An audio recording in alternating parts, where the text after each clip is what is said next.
here today with several of my colleagues from around the country to bring you an inside look at a trio of Senate races that will help determine which party controls the United States Senate for the final 2 years of President Joe Biden's term.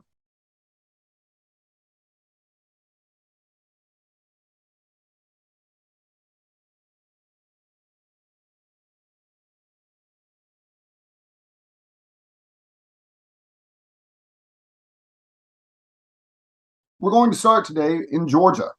We have a very hot Senate race here between Democratic Senator Raphael Warnock, who faces a tough re-election challenge from Republican Herschel Walker. It's been a tight race throughout, but the headlines this week have been dominated by Mr. Walker and a story alleging that he paid for an abortion of a girlfriend more than a decade ago. This was Herschel Walker's first event since those reports came out that not only had he purportedly paid for this abortion, but also the woman involved had another child with Herschel Walker. Biden and Raphael Warnock has hurt Georgian families on everything from safety, groceries, and gas.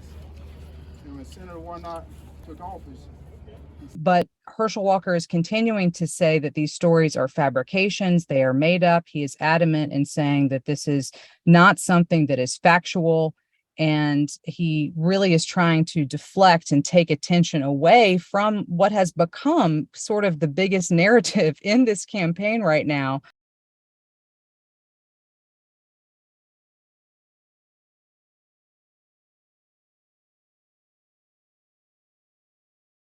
Republicans are kind of loath to say anything about it publicly.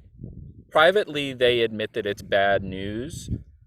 They are trying to muddle through, though. They're trying to keep pushing. No one wants to give up with Senate control so narrowly divided that this one election could make a big difference.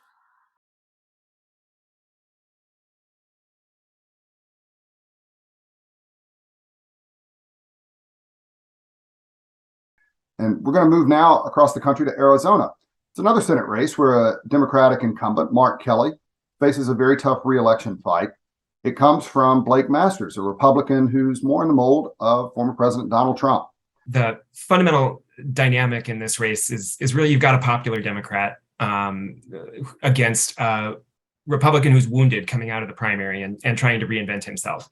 And the polls consistently show, a small but distinct lead for Kelly, who's been able to sort of build a brand a little bit more independent of Joe Biden, of the Democratic Party, in a state that, has long been Republican and is turning a lot more purple. They declare a national emergency, right? They mobilize the National Guard. Well, Yuma gets 50 every hour. Yuma gets 1,000 a day. We're getting smashed over here. We're getting killed.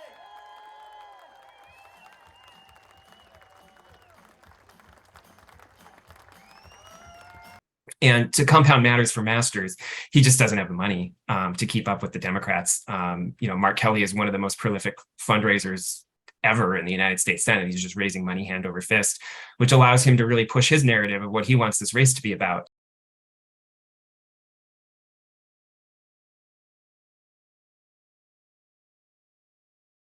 So we're going to move from the Southwest to the chilly fall Northeast to New Hampshire. There are plenty of interesting races there, including an incumbent senator, Democrat Maggie Hassan, who is a former governor and now is seeking re-election to her post in Washington. She faces a challenge from a bit of a surprise Republican nominee, Don Baldock. Yes, so New Hampshire, you have Maggie Hassan and the two House candidates as well, all Democratic incumbents, all facing Republican challengers who come from the Donald Trump wing of the party.